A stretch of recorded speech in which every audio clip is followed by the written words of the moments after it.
नमस्कार मित्रांनो, मी आशिक साबळे. मित्रांनो, मुख्यमंत्री योजना दूत योजनेअंतर्गत आत्ताच एक नवीन अपडेट आलेली आहे. तर ती अपडेट काय आहे, ती संपूर्ण अपडेट आपण या व्हिडिओमधून जाणून घेणार आहोत. त्यापूर्वी चॅनलवरती पहिल्यांदा आला असाल तर चॅनलला अवश्य सबस्क्राईब करा, बेल आयकॉन प्रेस करून ऑल नोटिफिकेशन सेट करा, म्हणजे असेच महत्त्वपूर्ण व्हिडिओज तुम्ही मिस करणार नाही. तर चला टाईम न वेस्ट करता आपण व्हिडिओला सुरुवात करूयात.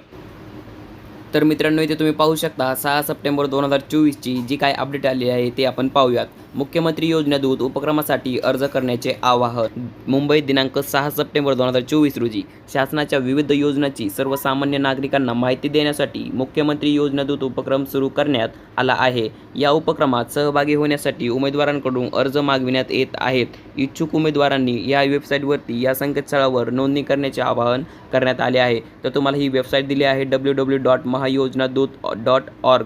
या वेबसाईटवरती जाऊन तुम्हाला काय करायचं आहे, तो अर्ज भरायचा आहे. महाराष्ट्र शासनाच्या माहिती व जनसंपर्क महासंचालयामार्फत मुख्यमंत्री योजना दूत उपक्रम राबविण्यात येत आहे. प्रत्येक ग्रामपंचायत पातळीवर एक, तर तुम्ही पाहू शकता इथं प्रत्येक ग्रामपंचायत पातळीवर एक योजना दूत एका योजना दूताची निवड केली जाणार आहे. तर शहरी भागात प्रत्येक 5,000 लोकसंख्येमागे एक, तर शहरी भागामध्ये 5,000 लोकसंख्येमागे एका योजना दूतची निवड केली जाणार आहे. अशा पद्धतीने राज्यातून एकूण 50,000 योजनादूतांची 6 महिन्यासाठी निवड केली जाणार आहे. तर अशा प्रकारे 50,000 योजनादूतांची 6 महिन्यासाठी निवड केली जाणार आहे. या योजनादूतांना दरमहा 10,000 रुपये मानधन दिले जाणार आहे. तर या योजनादूतांना दर महिन्याला 10,000 रुपये असे मिळणार आहे. तर 6 महिन्याचे 60,000 रुपये ह्यांना मिळून जातील. हे योजनादूत शासनाच्या लोककल्याणकारी योजनेबाबत नागरिकांना माहिती देतील. तर तुम्ही इथे पाहू शकता, हे जे काही योजनादूत आहेत हे शासनाच्या ज्या काही नवनवीन अपडेट्स येतील, नवनवीन योजना येतील, त्यांची माहिती हे योजनादूत आता नागरिकांना देणार आहेत. या योजनेत सहभागी होण्यासाठी इच्छुक उमेदवार 18 ते 35 वयोगटातील असावा.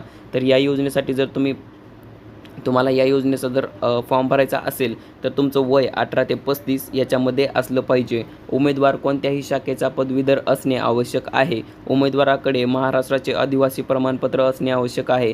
तर उमेदवाराकडे महाराष्ट्राचं आदिवासी प्रमाणपत्र असणं गरजेचं आहे. उमेदवारात संगणक ज्ञान असावे, म्हणजे उमेदवाराकडे कॉम्प्युटरचं ज्ञान असायला पाहिजे. त्याच्याकडे अद्ययावत मोबाईल, स्मार्टफोन आणि आधार संलग्न बँक खाते असणे आवश्यक आहे. तर तुम्ही इथे पाहू शकता, त्या उमेदवाराकडे एक स्मार्टफोन पाहिजे आणि आधार संलग्न बँक खातं पाहिजे. त्यालाच आपण DBT म्हणतो, डायरेक्ट बेनिफिट ट्रान्सफर असं देखील म्हणतो.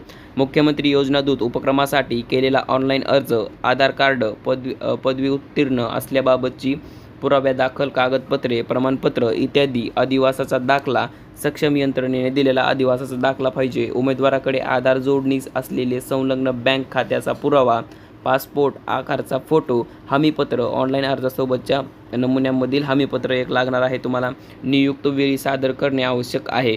13 सप्टेंबर 2024पर्यंत इच्छुक उमेदवारांना या संकेतस्थळावर नोंदणी करता येईल. तर तुम्ही इथे पाहू शकता, तुम्हाला जी काही अर्ज जो आहे तो आजपासून चालू व्हायला आहे, म्हणजे 7 सप्टेंबरपासून चालू व्हायला आहे आणि हा अर्ज 10 वाजल्याच्या नंतर सुरू झालेला आहे आणि 13 तारखेपर्यंत हा अर्ज तुम्हाला करता येणार आहे. तर याची लिंक तुम्हाला मी डिस्क्रिप्शनमध्ये देत आहे, या वेबसाईटची लिंक देत आहे आणि तो अर्ज कसा भरायचा त्याची देखील तुम्हाला माहिती तुम्हाला पुढच्या व्हिडिओमध्ये देत आहे. तर मित्रांनो, व्हिडिओ कसा वाटला तर नक्की कमेंटमध्ये कळवा आणि व्हिडिओ जास्तीत जास्त तुमच्या मित्रांना शेअर करा, कारण त्यांना या योजनेची माहिती मिळून जाईल आणि ते देखील या योजनेमध्ये फॉर्म भरतील. तर मित्रांनो, भेटूयात पुढच्या व्हिडिओमध्ये. धन्यवाद. जय हिंद, जय महाराष्ट्र.